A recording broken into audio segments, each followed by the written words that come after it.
চট্টগ্রামের বোয়ালখালীতে জব্বার মার্কেটের একটি গোডাউনে আগুনের ঘটনা ঘটেছে। সোমবার বিকেলে উপজেলা সদরের জব্বার মার্কেটে এই অগ্নিকাণ্ডের ঘটনা ঘটে। এ সময় বিয়ে বাজারের গোডাউনে আগুন লাগে বলে জানান কর্মচারীরা। শর্ট সার্কিট থেকে আগুনের সূত্রপাত হয়েছে বলে ধারণা করা হচ্ছে।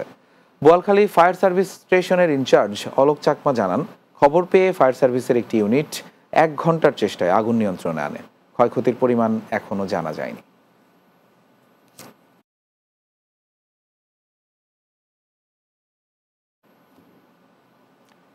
চট্টগ্রামের বোয়ালখালীর খরণদ্বীপ এলাকায় সৈয়দ খালের উপর সেতু দ্রুত বাস্তবায়নের দাবিতে মানববন্ধন করেছে এলাকাবাসী। দুপুরে খরণদ্বীপ এলাকায় এই মানববন্ধন অনুষ্ঠিত হয়। এ সময় বক্তারা বলেন, গত 1 বছরের বেশি সময় ধরে সেতুর কাজ বন্ধ, ফলে সেতু না হওয়ায় দুর্ভোগ পোহাচ্ছে স্থানীয় এলাকাবাসী। সেতুটি দ্রুত নির্মিত হলে 2 ইউনিয়নবাসীর দুর্দশা থেকে মুক্তি পাবে বলে জানান তারা। খরণদ্বীপ কেরানি ব্যবসায়ী কমিটির সাধারণ সম্পাদক আকবর খান সওদাগরের সভাপতিত্বে এতে খরণদ্বীপ কেরানি ব্যবসায়ী কমিটির সহসভাপতি দুলাল দে, সাংগঠনিক সম্পাদক নুরুল্লাহ, খরণদ্বীপ ইউনিয়ন পরিষদের প্যানেল চেয়ারম্যান হাসান চৌধুরী ওসমান, উত্তরপাড়া সমাজ কল্যাণ কমিটির সভাপতি নাসের উদ্দিন সহ অন্যরা উপস্থিত ছিলেন।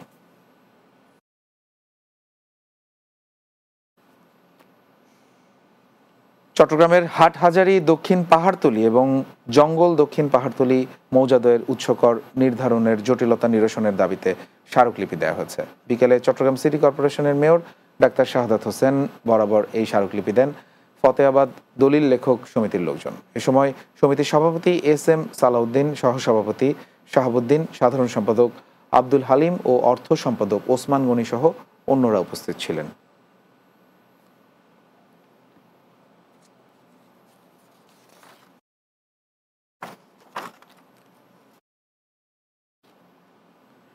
শেষ করব রাতের বাংলা, যাওয়ার আগে শিরোনামগুলো আরও একবার। গণ অভ্যুত্থান ছিল ফ্যাসিবাদের বিরুদ্ধে সম্মিলিত প্রতিরোধ, মন্তব্য রাষ্ট্রপতির। দেশে আর কোনো স্বৈরাচারের ঠাঁই হবে না, হুঁশিয়ারি প্রধান উপদেষ্টার। জুলাই অভ্যুত্থানে শহীদদের প্রত্যাশিত দেশ গড়ে তোলা হবে, তারেক রহমানের অঙ্গীকার। বিএনপির পরিকল্পনা জনগণকে জানাতে কাজ করতে বললেন কর্মীদের। কারচুপির সকল রেকর্ড ভঙ্গ করেছিল হাসিনা, মন্তব্য আইন উপদেষ্টা।